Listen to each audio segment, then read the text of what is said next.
How you doing, everybody? I'm Ken Bykoff, and welcome to the Peegs Postgame Live Final Four edition. There hasn't been a game in a little while, but at the very least, we are live, and we're excited to be here with you on YouTube. Our first ever effort to try to kind of do this in a little bit different way. Jeff Rabjohns will be with us in just a few minutes. Let me know in the chat if you could hear me okay. That's a really important part of the program here. Rabby is on a call. He gets a lot of calls, and there's stuff that he has to do, and says he can't cut it short. I'm guessing he won't tell us who he's on the phone with the second that he gets on here. But we're thrilled to be on with you on a Thursday night. I was kind of planning on doing this Wednesday night to begin with, but then with the weather that we were going to be dealing with, I did not want to risk losing power. I hope everybody stayed as safe as they could out there. And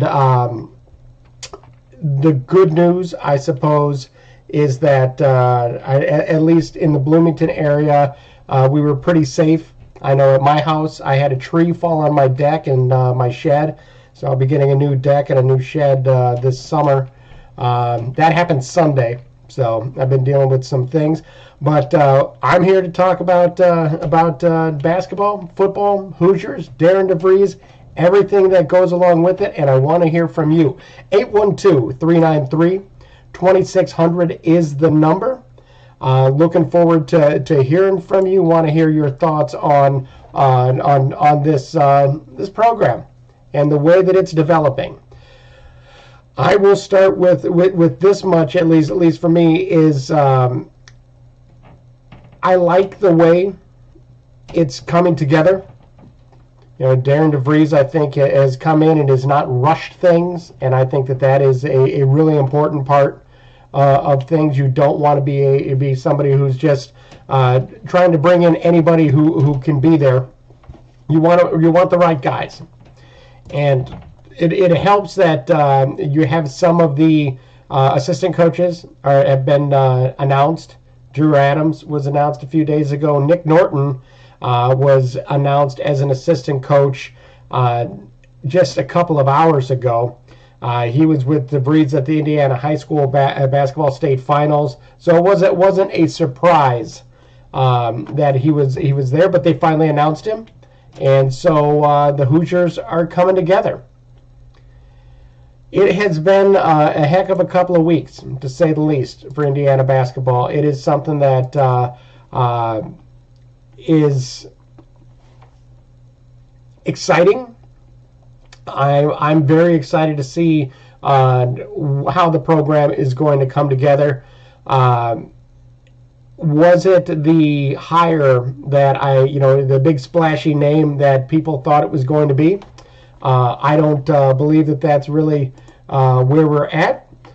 Jeff Rabjohns finally has joined us, and joins us live now here on the Peegs post game. We started this up. Sorry that you were, I told them all that you were on a call, and that you probably wouldn't be telling us who exactly you were talking to right off the bat. But Rabby, how are you doing?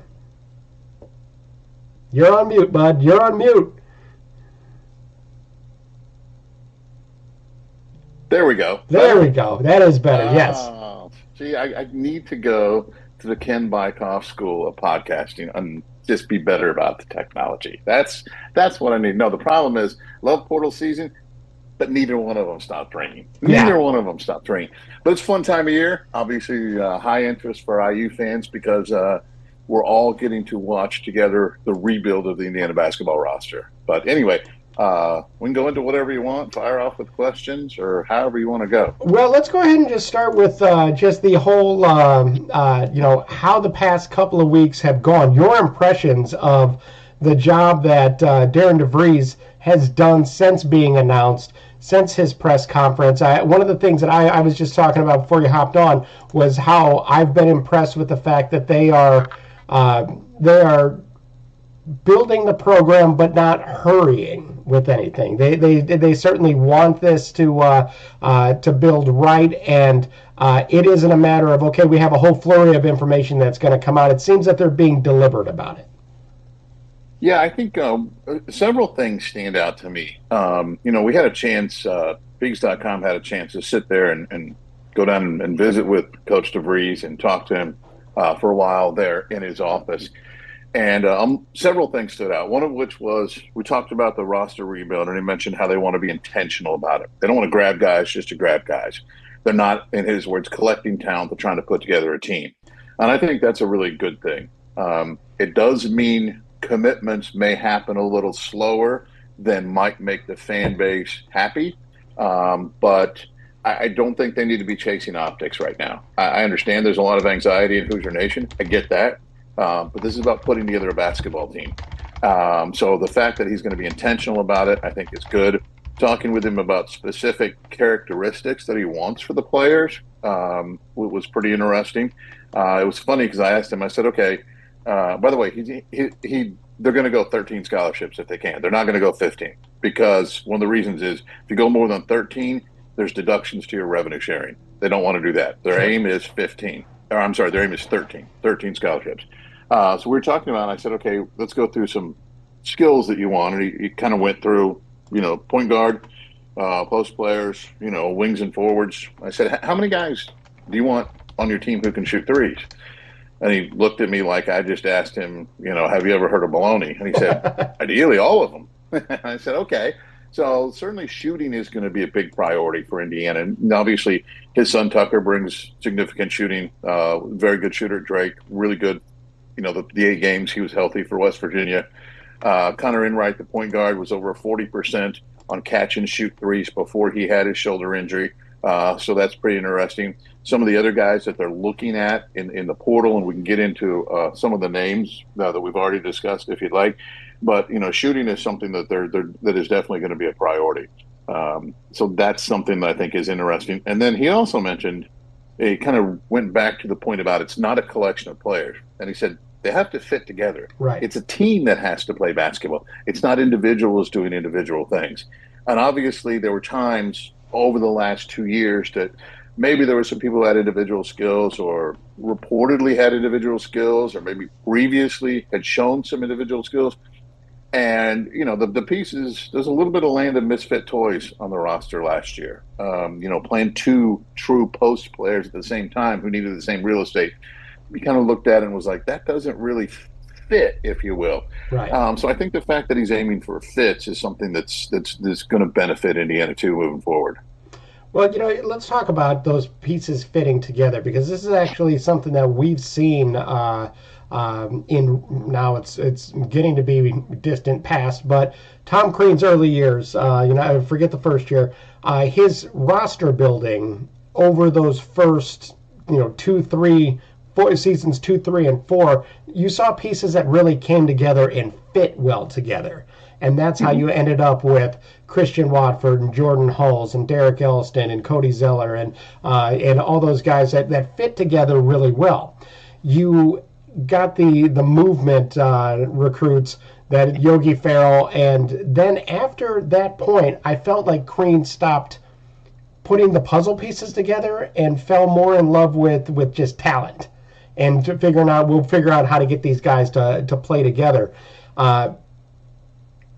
The roster building and putting that puzzle together, to me, is what has been missing for the most part over the past 8 years here at IU. Mm-hmm.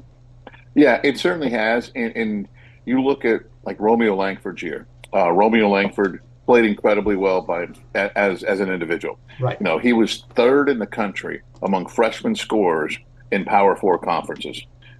So he played really well, but there weren't the proper pieces around him. Right. You didn't have other shooters. And Romeo himself really wasn't a shooter at that point in time. So you needed shooting, didn't really have it. You need athletes who could drive or stretch the floor, didn't really have it. And Woodson's teams, you had Trace Jackson Davis was just a phenomenal player, generational level player, top 10 in multiple categories in IU basketball history. But you really didn't have shooters who could stretch the floor. Miller Kopp did a little bit here and there, but he was more of a catch and shoot guy. They didn't really have anybody who could break you down off the dribble. They didn't have multiple shooters who could really spread the floor and create space for Trace Jackson Davis. Trace became a really good passer out of the post, which helped a little bit, but that was still dependent upon one player's specific skills. And I think that's one of the things that Darian DeVries really wants to do is build a roster that has guys, multiple guys who can shoot from three, multiple guys who can spread the floor. And if you watch West Virginia's offense under Darian DeVries, here's one thing that Trevor and I were, and Shaq and I were talking about this. You watch the starter possessions, the lane's open. Wherever the ball goes, if the defense swings too hard to that side, then you can swing the ball opposite and you get an open shot. If the defense doesn't react properly, or one guy closes out too hard because the lane's open, there's a driving lane. Or if you do a really quick high ball screen, Darian DeVries likes the Creighton thing of trying to score in 12 seconds. You swing the ball to one side, then you bring it back up top, do a really quick high ball screen. When the guy turns the corner, the lane's open. Those are kind of things that really help space the floor. Shooting is the biggest thing that spaces the floor. But where you put your players also creates space. And I really like his concepts of how he creates space, especially in early offense. And you also want to be sure to try to find a guy who can create off the dribble, create his own offense when things kind of break down. To me, Miles Rice could do that a little bit, but he wasn't consistent enough with it. And so what you ended up with was some pieces that might be able to work, but it just didn't fit together.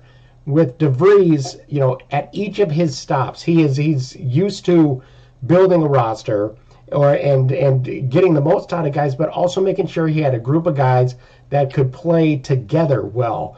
And that's what I again, like you said, I know that there are some fans that are concerned about the pace of people committing, but making sure you have the right guys is as important as signing guys with any kind of speed. Yeah. The only thing that matters at the end of the day is what's the roster look like in November when you take the court. Right. That's really what matters. Whether you get them in April, early April, mid-April, late April, whether you get them in May, it really is inconsequential. And again, we all understand the anxiety that's in Hoosier Nation right now. Sure. But at the end of the day, the team, what matters is the team that takes the floor in November. Okay, let's talk about some of the guys that we know will be part of that team in November. And let's talk about, just Tucker DeVries right off the bat. I know that he's, to me, if you're looking for a player who is going to be able to come in and be a leader when you have so many different, players from all over the place are going to be coming together, the coach's son who has played with them at different spots seems like he's going to be able to help his dad teach the offense and teach the finer points of what's going on because he's so familiar with it. How important will he be? I think he's incredibly important. I believe he's currently still ranked number 11 in the country among transfer portal prospects. So that's a fantastic evaluation of his skill set. He's got tremendous range, easily out to 25, 26 feet, maybe even a little further than that. So you can do a lot of things with him behind the arc. He's got the ability to put the ball on the deck some. He's probably more of a 4 than a 3, but things are kind of melding a little in today's world. That he can put the ball on the deck. He can drive some. The other thing I really like about him, he understands how to relocate. Some guys are standstill shooters, but they stand in one spot, and that's really all they do. And if the defense screws up and leaves them open, hey, great, open 3. But the guys who are really dangerous are the ones who really understand how to relocate and how to read the defense. And I think Tucker DeVries has a lot of that to him. He's a guy who has a variety of ways to get open, a variety of different shots that he can make. And he's also a guy, the ball doesn't stick in his hand when it shouldn't. Now, if he's got a chance to make a play, make a play. But if he doesn't, you'll see him catch the ball and move the ball quickly. It doesn't stick. And then I was watching a bunch of clips of Tucker DeVries made shots.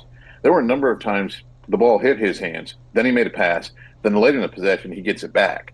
And to me, that's something that's really going to be helpful for Tucker DeVries in his dad's offense this coming season at Indiana.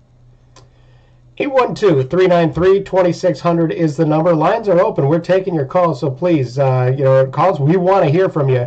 and to hear your thoughts on the hire, your thoughts on how everything's coming together with the roster. But as we wait for calls, Connor Enright, just tell me a little bit about that kid from DePaul. Yeah, point guard from DePaul. Obviously played for Darian DeVries before at Drake. The number that stands out the most is his 37.5 assist rate, ranked number 6 in the country among Power 4 conference players. And he did that on a DePaul team that wasn't a great shooting team. So that means he's really good at creating offense for others. That's the number one thing that stands out. Number two, like I said, he was a little over 40% on catch and shoot threes before his shoulder injury. That's a really good rate. That means if the ball's somewhere else in the offense and the defense sort of leaves him, or they go double Tucker or one of these other portal prospect players who I think they're going to have a really good chance at, he can knock down a three. And the other thing is, like, talking to him, and I'm assuming everybody's had a chance to read our conversation with him that we published on Peegs.com the other day. But he really understands how to lead a team.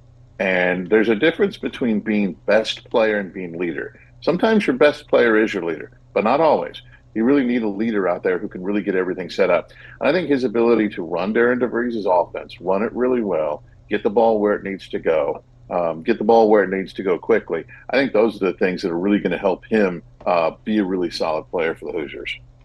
812-393-2600 is the number. Rabbi, this is my test here. Is if you're going to be able to hear our caller as he calls in. So let me know, give me a thumbs up if you could hear him when he comes on. But caller, if I can have your name, where you're from, and what you got.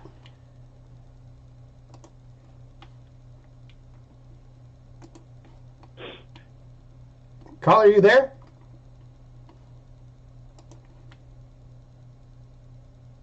I can't hear him. I heard something for a second there.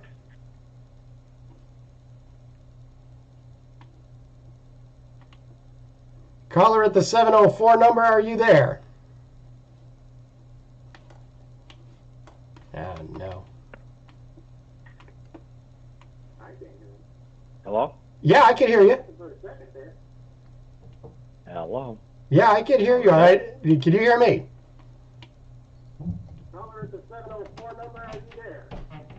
I'm here. Are you there? Robbie, could you hear him at all?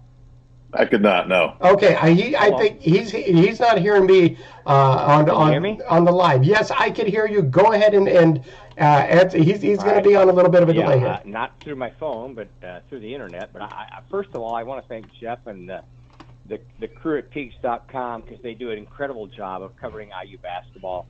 And I hate they take so much grief from so many people for not reporting what they want them to report. But the thing I am encouraged by, and I want your response on, is I just see Coach DeVries as being someone who is incredibly detailed, who has a system, who knows what he wants to do. And I hate to bring this up because people will say you're an old man, but that's what Bob Knight did. Bob Knight knew what he wanted to accomplish, and he got the recruits that he needed. And I just feel like Coach DeVries is in the same line, and he is going to be very successful because he knows what he needs to accomplish. I appreciate that. Let me check with Rabbi. Were you able to hear any of that?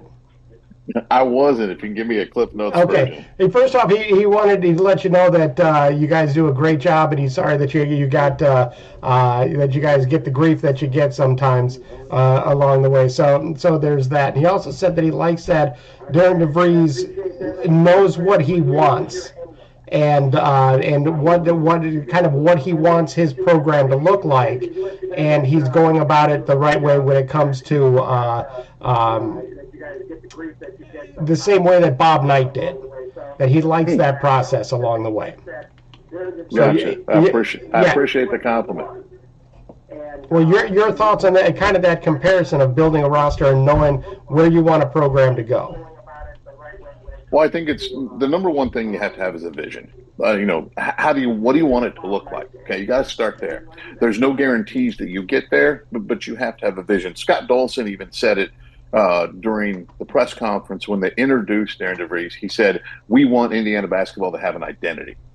And I think everybody would agree that for a good number of years now, Indiana has not had an identity. You don't turn on the game.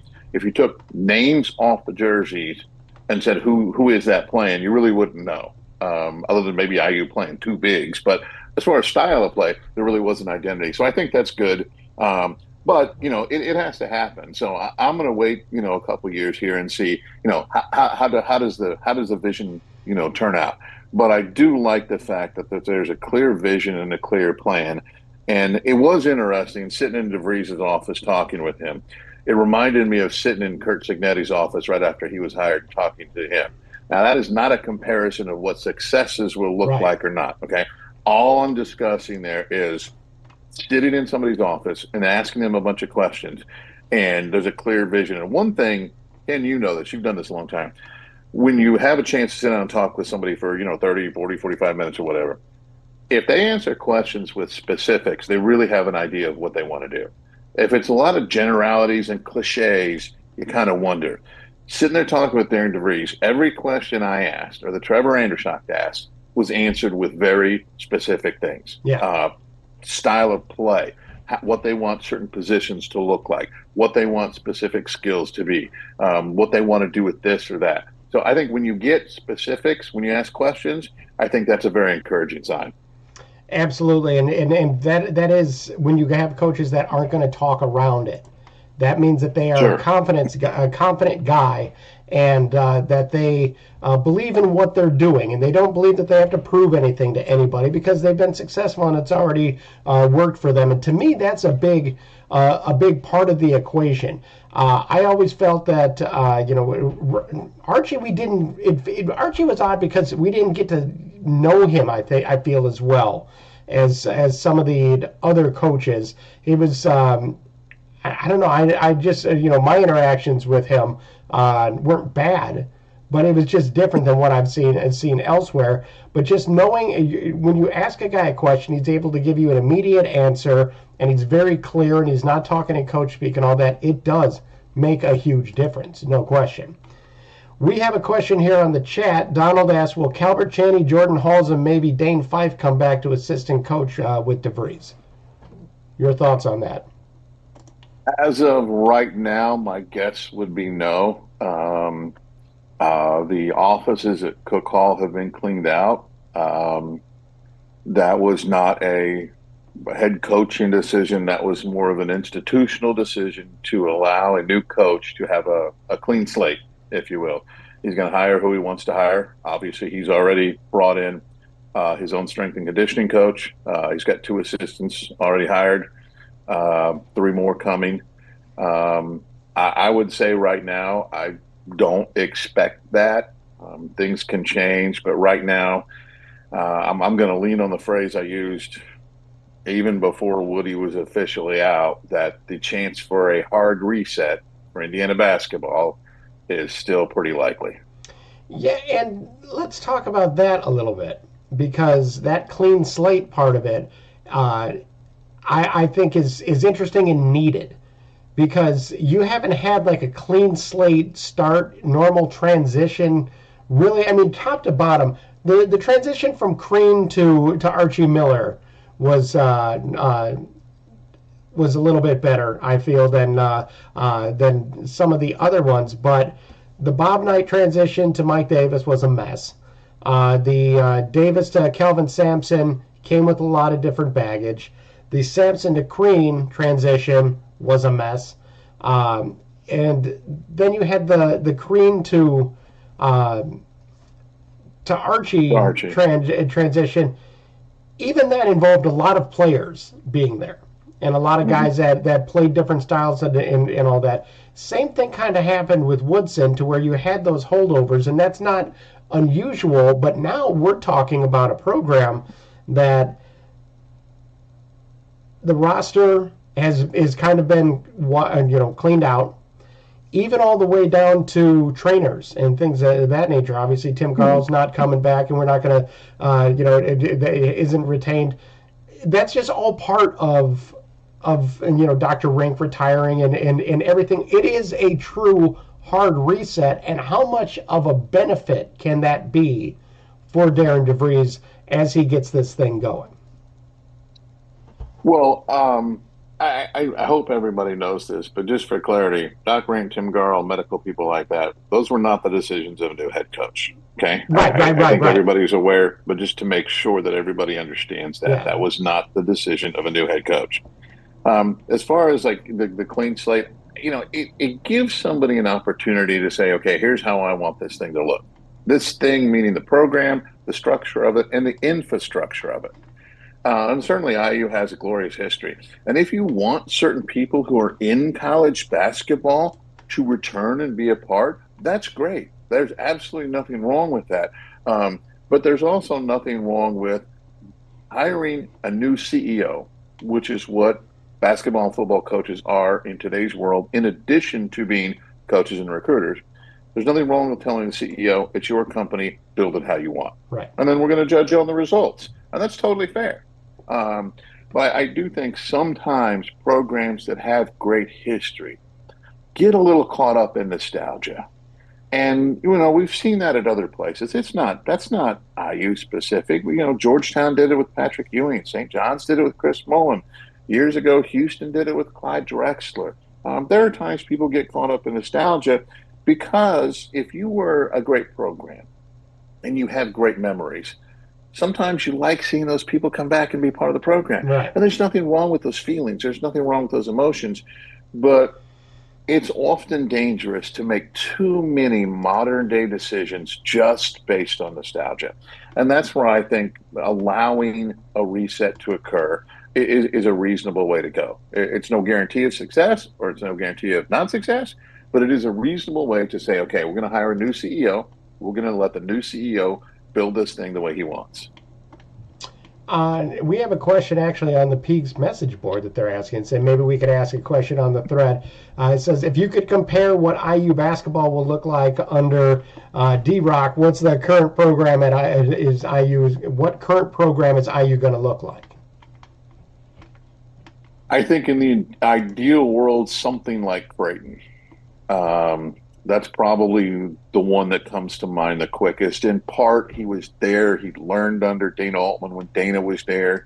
He learned under Greg McDermott. He wants a number of guys on the roster, including front court guys who can make threes. He is going to demand that people play defense, but he really understands in today's game you have to be able to score. So I think Creighton's probably the one that comes to mind right now. That doesn't mean you're going to get Creighton year one, okay? But if you're talking about what I think it might resemble over time, Creighton's probably something that comes to mind. I was talking to an NBA scout, and he actually brought up Gonzaga. I think that's going a little too idealistically or perfectly, Okay. Who wouldn't want to be Gonzaga over the last, 6, 8, 10 years, whatever.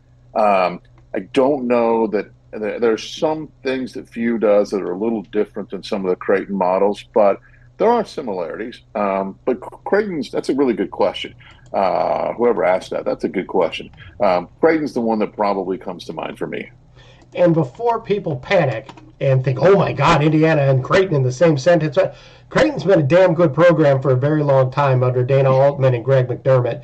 And so I just don't want, there to be this idea that, Indiana is going to be, or people, some Indiana fans will look down on Creighton, and they absolutely shouldn't. If Indiana was Creighton over the past, 20 years, 25 years, we'd be thrilled as can be that would be the results we get. So just want to make that very clear. That's a good point. And I was also answering the question more from a stylistic sure, play standpoint. Absolutely. Not results. We're going to see what the results are. I don't think anybody can sit there and say, promise results or even predict results. But style of play, kind of basketball you're going to watch, I think you're going to see smart basketball. I think you're going to see a team that understands really how to hunt threes, how to hunt good, quick offense, and there's going to be a demand for effort on the defensive end, and there's going to be some just more modern concepts on defense than Indiana's had over the last 8 years. I think you're going to see a better understanding of how to defend three-point shooters, not leave them No more of this nail slot rim crap from the 1990s and all that junk. Right. I just think you're going to see better concepts. And my God, that will be unbelievable to watch. Just because, I mean, there are so many times this year when I was watching the game, and I would just think to myself, "What the hell are they doing out there? What is going on?" And it got hard to watch week after week after week. And I'm excited that you have a head coach that is confident, that believes in what he's going to do, and isn't on the sidelines thinking that he invented the sideline there. I'm really excited about that because it is something that we haven't had for the past 4 years. Blue Devil on the chat asks, when should we expect the 2 other assistants to be hired? Yeah, I would say, I think within a week. That's my best guess right now. I'm pretty confident on that, but again, here's the thing: when you're trying to hire really good assistant coaches, you're trying to hire them away from a good job. You're trying to tell them, pick up, move, come here to Bloomington, Indiana, work for us, and leave a job you're already at. That doesn't happen overnight, 90% of the time. So I think with some of the people that Darian DeVries knows in college basketball, I think there's a chance. I know there's a chance that he gets some pretty good assistant coaches who are pretty well connected in the recruiting world. And to me, the number one thing assistants have to do is open the doors in recruiting. You have to do that. The head coach can run practice. You can have a bunch of different people who are now helping with scouting, game plans, all that. Good assistant coaches have to open doors in recruiting, and I think Darian DeVries has a pretty good chance to put together a really nice staff here at the end of the day. Well, that actually leads to the next chat question from Craig. He says, Rabbi, it feels like Coach DeVries has already made relationships in Indiana a major priority. Can you express how important that is for IU and why it was lacking the last decade or so from IU coaches? Well, why it was lacking, let me answer that in reverse. Why it was lacking in the last at least from Woodson's tenure, was right. Woody just really wasn't that involved in recruiting. He didn't like it. He didn't want to get involved. He would sometimes show up 4 deep, and then there wouldn't be a lot of communication.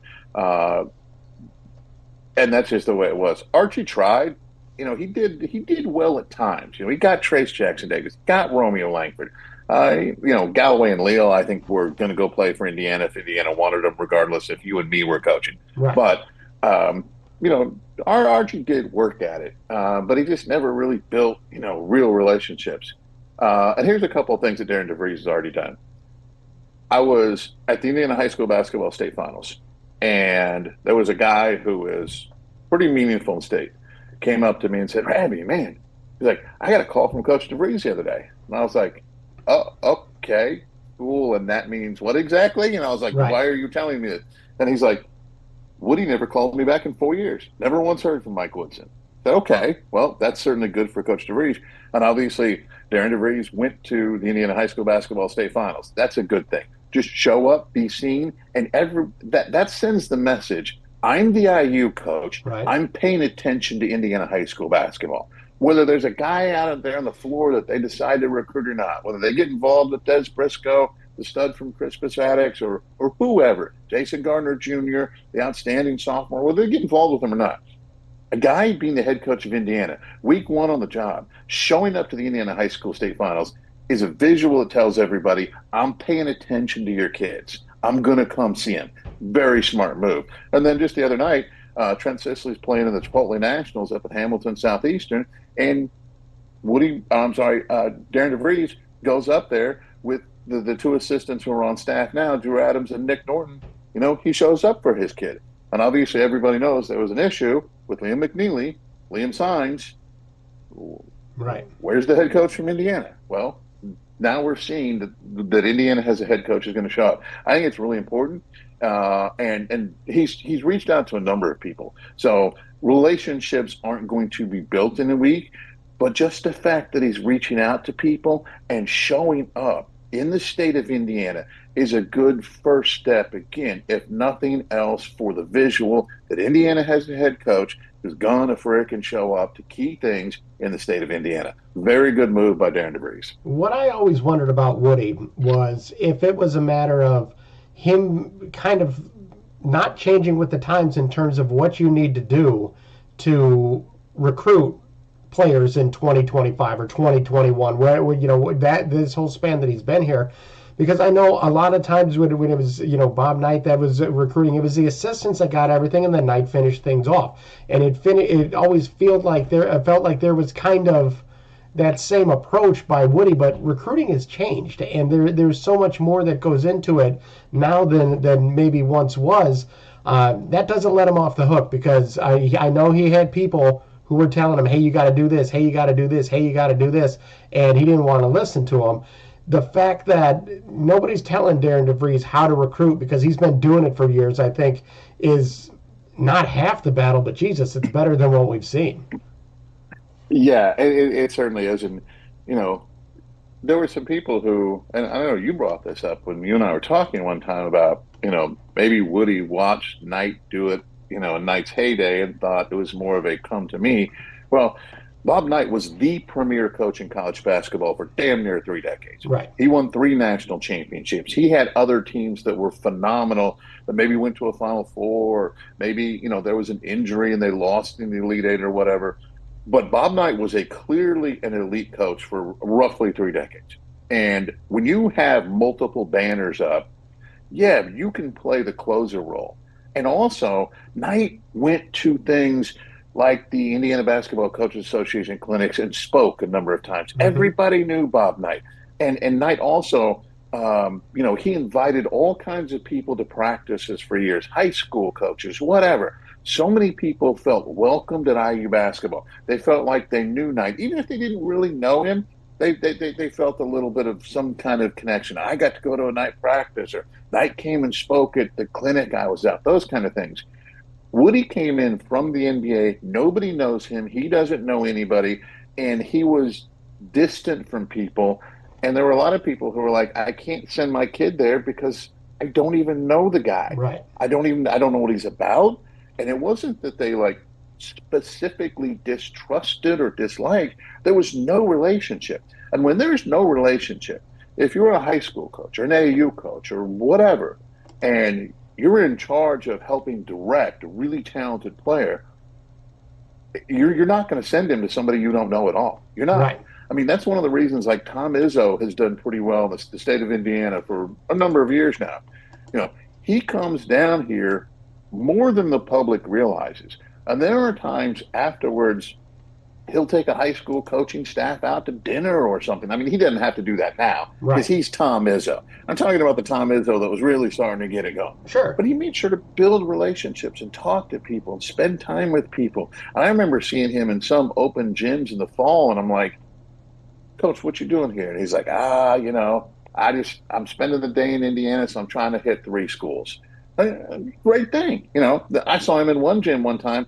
There wasn't even close to a player that could go play for Tom Izzo, but he was already in the state, and he just decided, hey, I can hit one gym in the morning. I can hit somebody right after school. I can pop over here and say hi to these guys, in the evening before I hop on the jet and go back. Right. So, that builds relationships. And Woody just never felt like that was necessary, and that was unfortunate. It was really unfortunate, but that's in the past now. Because DeVries doing what we've seen him do, talking to people he's already reached out to, very good first step. Yeah, and it always came across to me as it was Darian DeVries and even Curt Cignetti to a certain extent, but Darian DeVries, the way he has hit the ground running, it is kind of like, I want them to know who I am so that we could build this relationship, as opposed to, it always felt like Mike Woodson felt they should know who I am.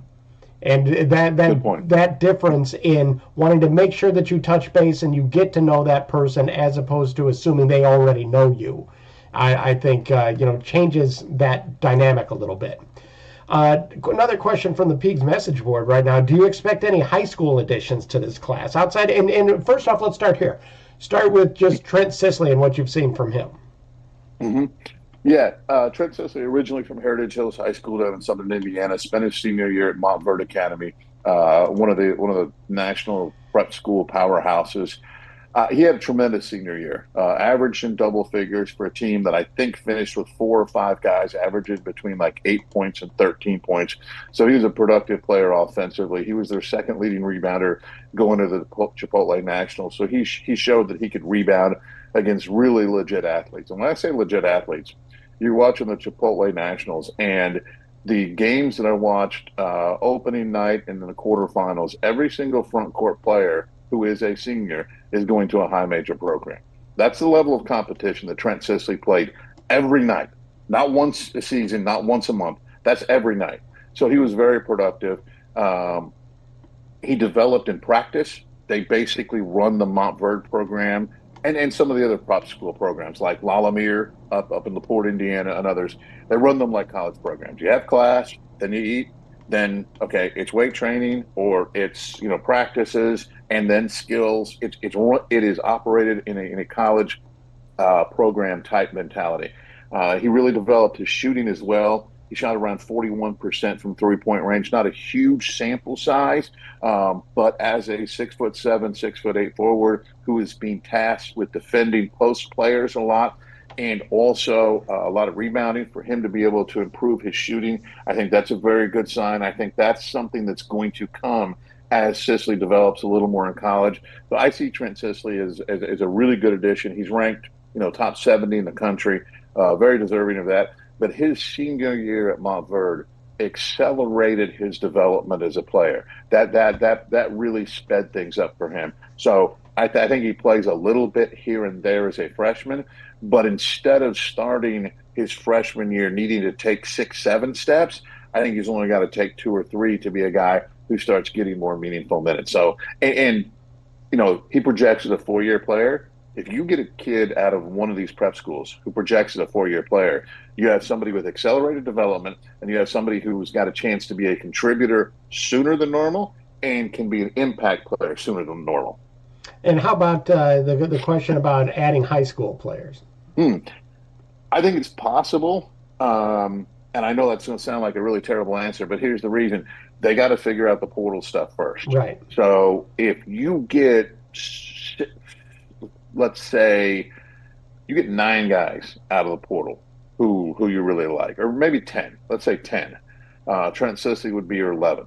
So you got 11 people. A part of it's going to be, okay, the portal guys, how many of them have multiple years left?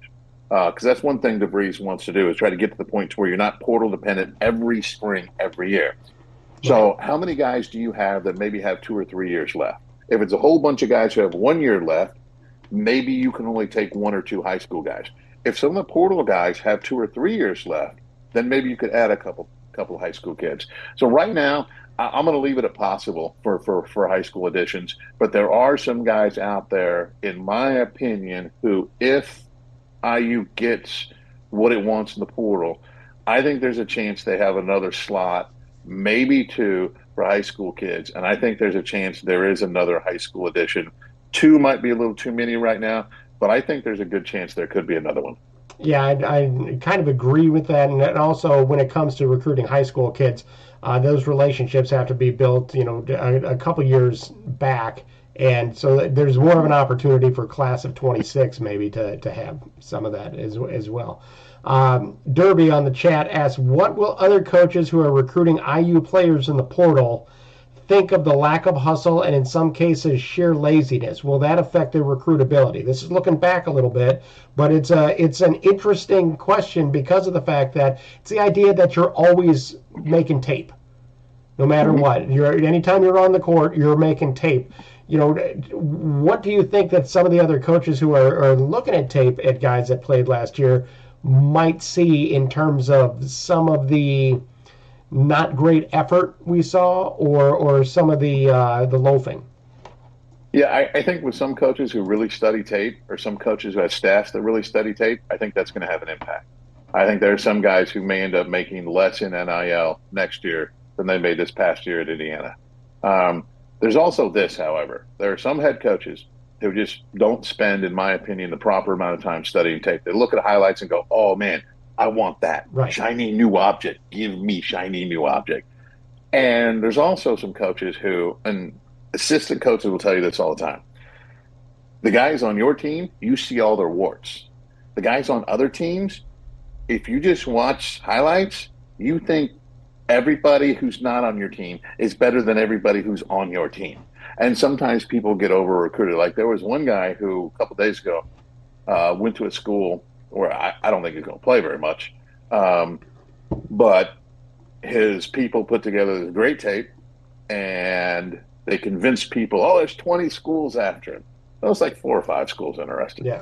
But they convinced this one school, there's 20 schools, big names are coming after him. You got to get it done now if you want him. And the coach kind of panicked and went, yeah, okay, fine, we'll take him.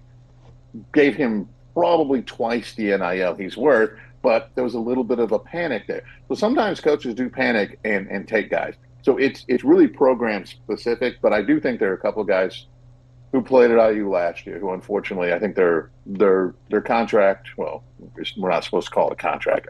Their NIL is going to go down a little bit.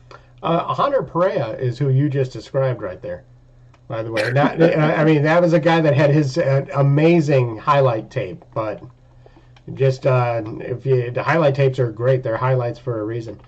Hunter Perea was one of the first people for whom an assistant coach said he's a YouTube player. Yeah. Meaning he looks great on YouTube, but when you actually watch the game, you're like, ooh, got a long way to go. Yeah. Yeah, and you mentioned NIL, and I know that, in the portal, and let's talk about this a little bit in general. Contracts, and you say, it's NIL, it's not contracts. Should there be a situation where these start to become more contracts that also include a scholarship as a benefit? Because of the fact that, this year-to-year thing isn't sustainable, basically, is my point. So do you see a future in which you sign out of high school and you have a 2-year contract to begin? And you can only get out. What kind of changes do you think is going to be made when it comes to NIL and how some of the guardrails might end up going up?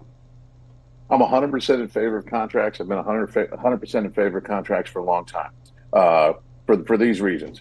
And I was talking with some NBA people just today out there at Chipotle Nationals, and the NBA people openly laugh at the college basketball model right now. They laugh at it because they say you guys don't have free agency in college basketball because one, everybody's a free agent every year. That's not free agency because you can't sign guys to a 2-year deal, 3-year deal, whatever. They said the other thing is like in the NBA, we actually have a salary cap. If we sign a guy in 2025 to a 3-year deal, we have to look at, okay, who would we then not take in 2026 and 2027?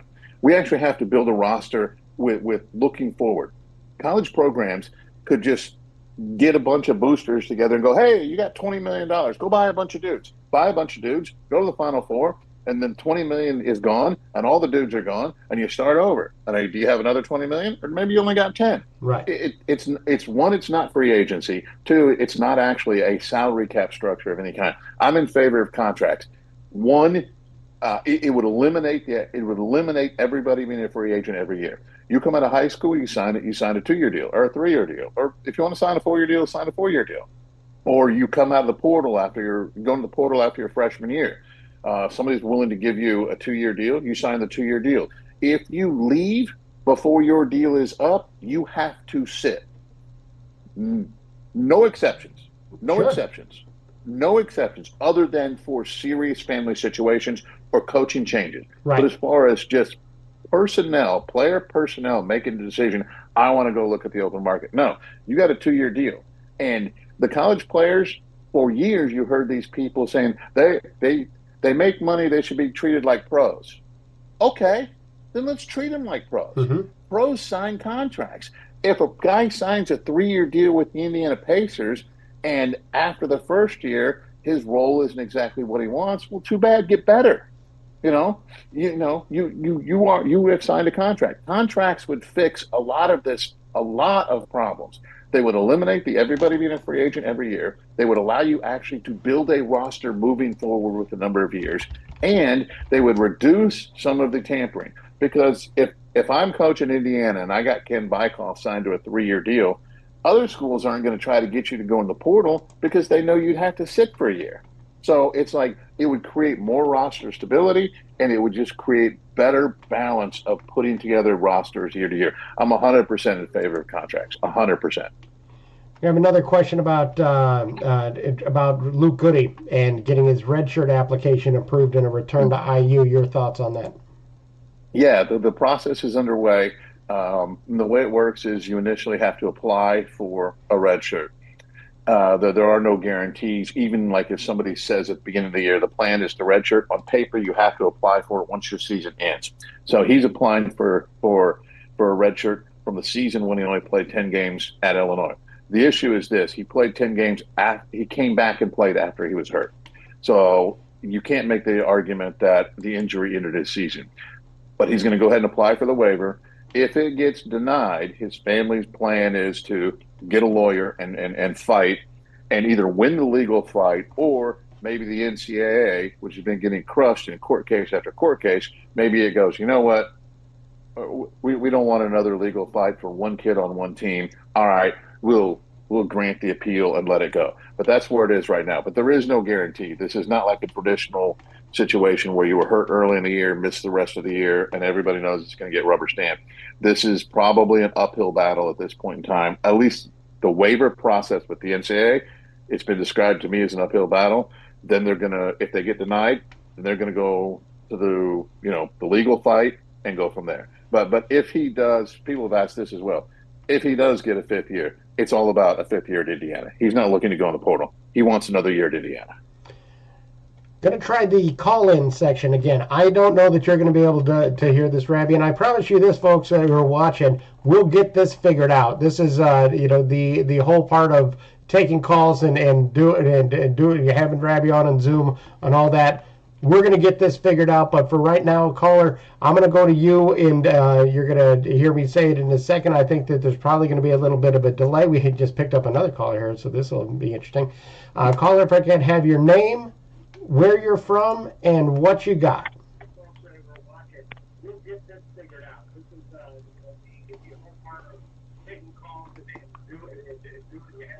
Wonder why they can't hear me.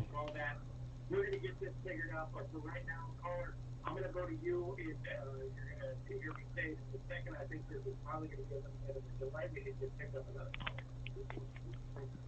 Caller, if I can have your name, where you're from, and what you got. I'm John from Seymour, Indiana.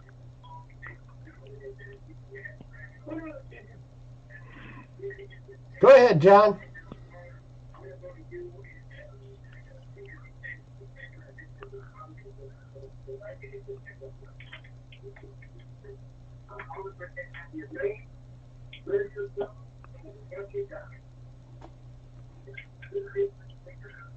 I'm John from Seymour, Indiana.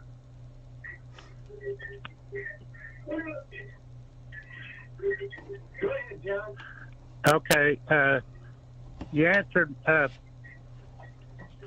Rabby answered my question really about the NIL, I think, because I was wanting to know what could be done about the NIL, because it seems like it's kind of a mess right now.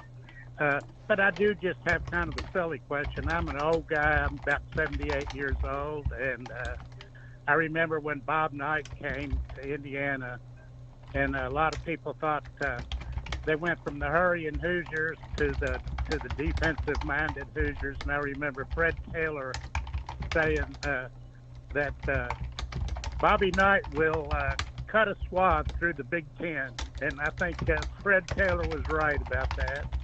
And Bobby went on to become one of the greatest coaches of all time, in my opinion, the greatest. My just a silly question I have is where did Coach DeVries get the nickname D-Rock? And I'll hang up and listen to you. All right, Rabby. So the question here, thank you so much, caller. This is John from Seymour. He's saying, he said that you'd already answered about what could be done about NIL, but he's 78 and saw IU go from the Hurricane Hoosiers and Fred Taylor, from the Hurricane Hoosiers to Bob Knight in defense. Fred Taylor said Bob Knight would cut a swath through the Big Ten, and indeed he did. His silly question that he wanted was, and he described it himself as a silly question. Question is, where did Coach DeVries get the nickname D-Rock? That goes back to his days at Creighton. I don't really know who first gave it to him, but a number of people, when he was an assistant coach at Creighton, were calling him D-Rock, and it just kind of it stuck. It dates back to his Creighton days, but I'm not too sure like which assistant, which player gave it to him. But yeah, it goes back to his Creighton days. On the Peegs.com message board, will IU try to add portal players who have more than 1 year of eligibility in order to try and balance the roster? Ideally, yes. But job one for the portal is get enough impact players. Ideally, get enough impact players to have a good year for next year. That's why they're looking at people like Reed Bailey from Davidson, Pharrell Payne from Texas A&M, Elijah Freeman, who D2 stud, who I think has every chance to be a very good player at the Power 4 level. So, yeah, would they like guys with multiple years? They would.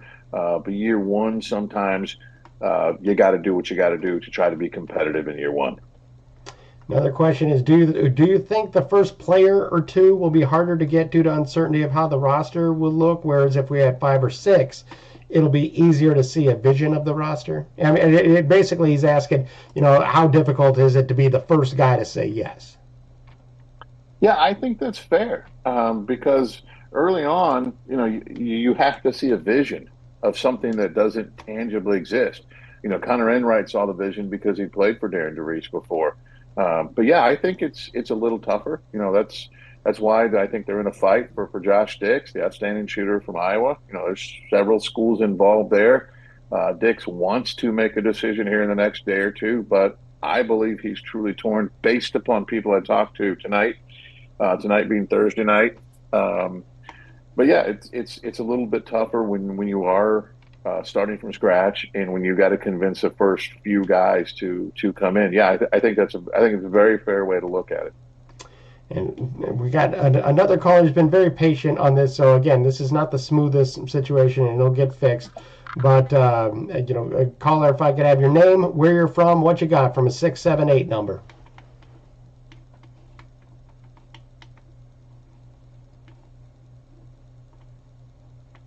Even I'm not hearing anything on this side.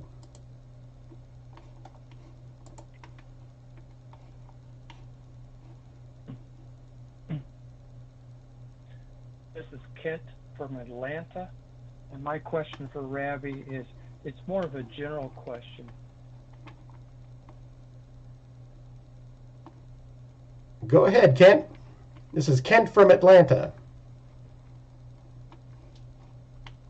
Ken, can you hear me? Yes, I can hear you. Go ahead.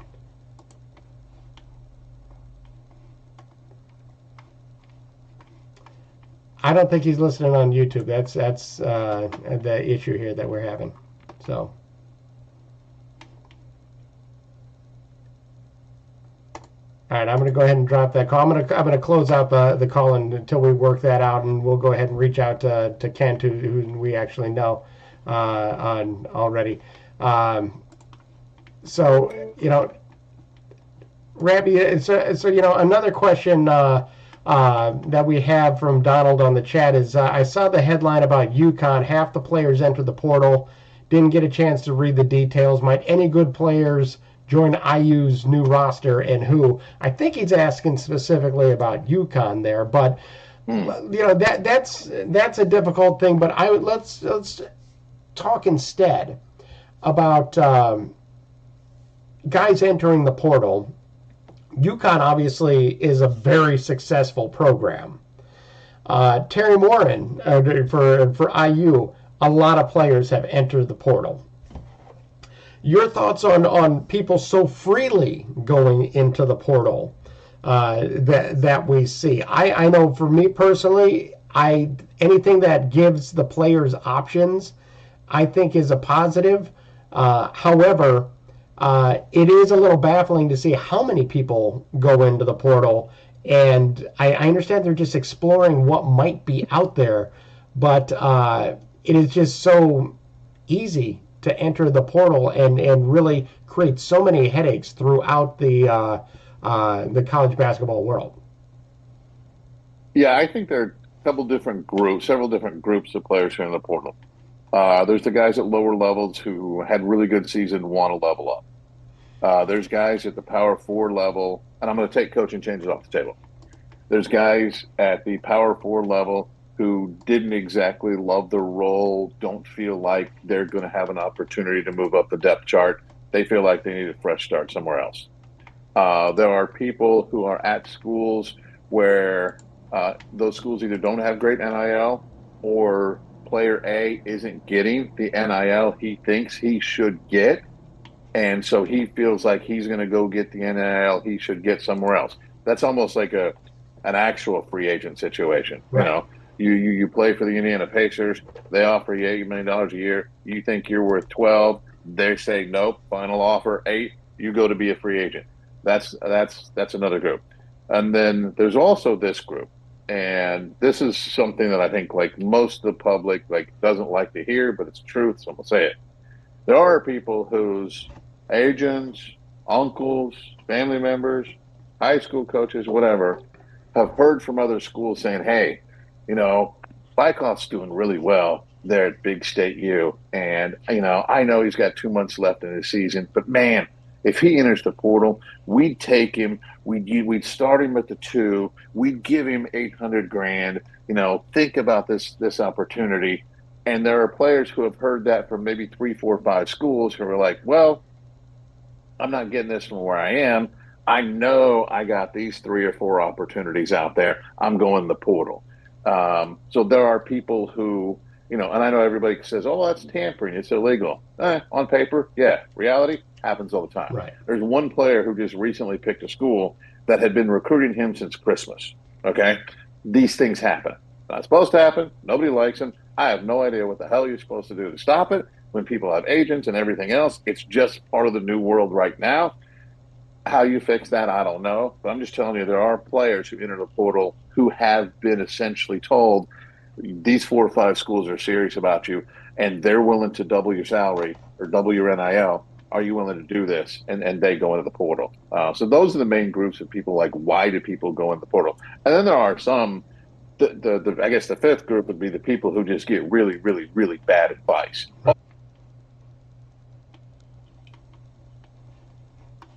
All right, I think we're back live. I think that is a Bykoff Studio internet issue that just popped up there. Sweet God, what a mess. I tell you, the weather's been messing with my house. It's awful. And you said you should come to the Bykoff School of Podcasting. Bullshit. Not with the way that I've been going. No way.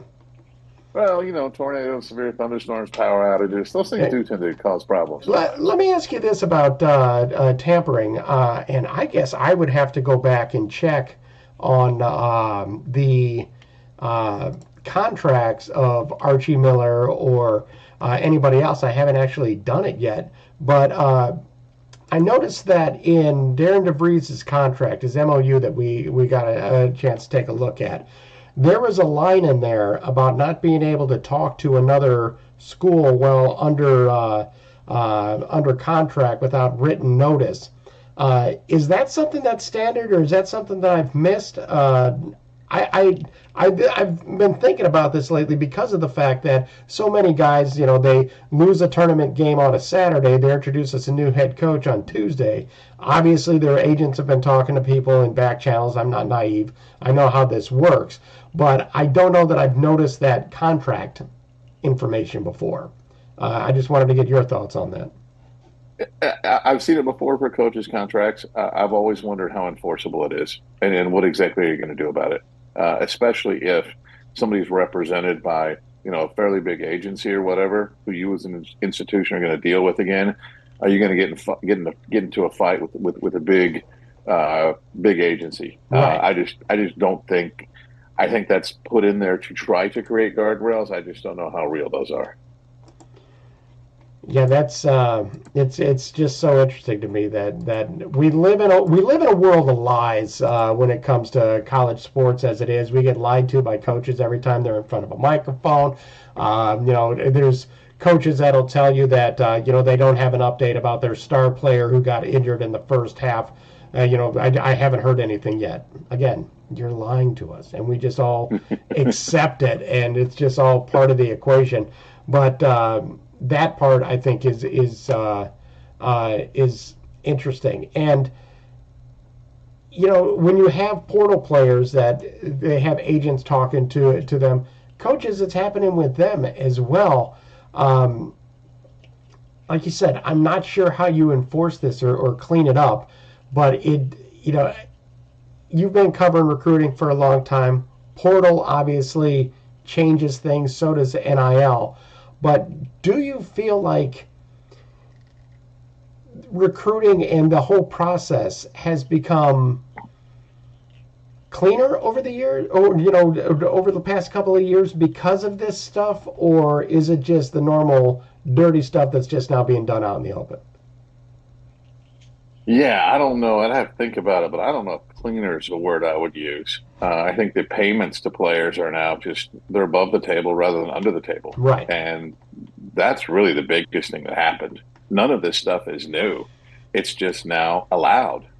So people can market the fact that they have big NIL. Schools can talk about it, brag about it if you want. And negotiations are just a little more normal. Where before negotiations were, hey, shh, don't tell nobody, Kenny. Hey, by the way, I got $400,000 if you can get me that kid. It's like now it's like, hey, Ken, 400 enough? What do you need for your guy? Oh, you need 500? Okay, yeah, we'll do 500. But and now it's all above the table. So that is a positive that it's above the table. That is a positive because now everybody can swim in the pool without problems. For years, a lot of schools, Indiana was one of them, tried to play by the rules and certain things where other schools were paying players and everybody knew they were paying players.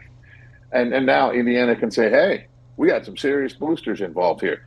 We got millions of dollars in NIL. Come to Indiana and we're going to pay you well. So if you're looking for positives, that would be one.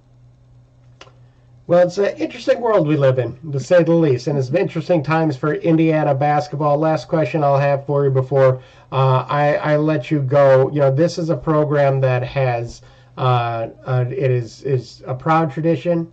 Fans that are desperate for success. They're desperate to see something good that they could cheer about and not cheer about.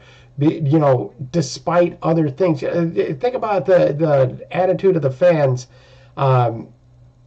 before and after Woody's resignation announcement, and just the fact that there was a certain faction of fans that when they didn't want to cheer for an Indiana win or were disappointed when Indiana won because it wasn't going to trigger. They were worried it wasn't going to trigger the change that they felt was needed. We have no crystal ball. We don't know if this is going to work. I thought Archie Miller was going to work when he was hired. It didn't. I was very wait and see on Woody and was unimpressed with the hire when it happened. It didn't work out. I'm not surprised by that.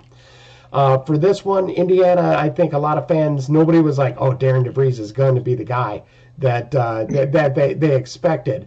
But what do you think is about, is it about Darian DeVries that could really deliver on what Indiana fans' hopes are? And I'm not even talking about a sixth banner. I'm talking about just getting back to being competitive in the Big Ten, being out there competing every week and giving IU fans something true that they could hold on to in terms of an identity and a competitiveness that they've come to expect. Well, I think you hit on a key word right there, identity. I think that's one thing that Darian DeVries has. He has a really clear idea, a vision of how he wants his team to play. And if you look at his teams, very seldom do they actually get blown out during his time at Drake or his time at West Virginia. And I'm not saying losses are ever okay, but there's a difference between being really competitive. Sometimes you lose. Sometimes shots don't go in the last Right. minutes. Okay, but do you walk away saying my team played hard, my team played smart, my team defended, my team took good shots, my team really made sure they controlled the defensive boards, didn't give up a bunch of, they weren't being lazy on block acid, giving up a bunch of second chance points. Are you proud of your team? Are you proud of the way your team played? And I think DeVries has a pretty good plan for that. So I have optimism here as we sit here today that this has a really good chance of working out. And again, that's not a prediction of number of wins Right. or NCAA tournament runs or whatever. But one of the things Indiana has to do, they just have to get back to the point to where they are consistently competitive. I mean, just this past year, they signed the number 2 portal class in the country. Then they fly down there to the Bahamas, and they just get absolutely dog walked by Louisville. Dog walked, destroyed. And we're just getting everything together. Louisville had 13 new scholarship players. Right. The first-year head coach, man. Don't give me that nonsense. The next night, okay, we're going to get it together. Gonzaga blows Indiana off the court again. They go up, during the regular season, lose by 25 to Iowa, lose by 25 at home to Illinois. Those kind of things need to stop. That's part of job one. Obviously, winning is the priority, but IU has to be competitive. They got to play smart. They got to play organized. And Indiana needs to get back to playing a brand of basketball. When people walk out of Assembly Hall or turn off the TV after the game, whether IU won or lost, they go, that was a well-played game. They were coached correctly. The kids played hard. The fundamentals were there. If Indiana can get there, then they're making progress. That's what was infuriating to me at the end of the season when Mike Woodson was talking about, we're playing our best basketball. It's like you're 5-3 in your last 8 games. You got your ass kicked by 25 against Illinois and Iowa and Gonzaga and Louisville and all these games where, oh great, you're competitive in March, cool. That's what you should have been doing, and even then, it's a double-digit loss to Oregon twice. So, to me, that was something. But that's the past now, Rabby. That's the past, and we can. I will leave people with one last thought, if I may. Yes. There will be new names emerge in the portal. There will be new names. They're not out there yet. There will be new names. I have great confidence in that. There you go. Rabby, thank you so much for joining us on this little call-in with an extra video person experiment that we're running, that we will do again and get it done better. I promise you that. Sounds good, man. Have a great night. Appreciate everybody who called and sent in questions. Well, that's all the time we have on the Peegs Postgame Live. I want to thank you for listening. I want to remind you to visit Peegs.com for the very best in IU football and basketball coverage you're going to find anywhere. Nobody covers Hoosier recruiting better than Jeff Rabjohns, Matt Weaver, Trevor Andershock, and Jared Kelly. So come be a part of a thriving, exciting community at Peegs.com. Folks, you are not going to be disappointed. Folks, we're out of time, but for now, and for Jeff, Matt, Trevor, and Jared, I'm Ken Bykoff saying thanks for listening, everybody.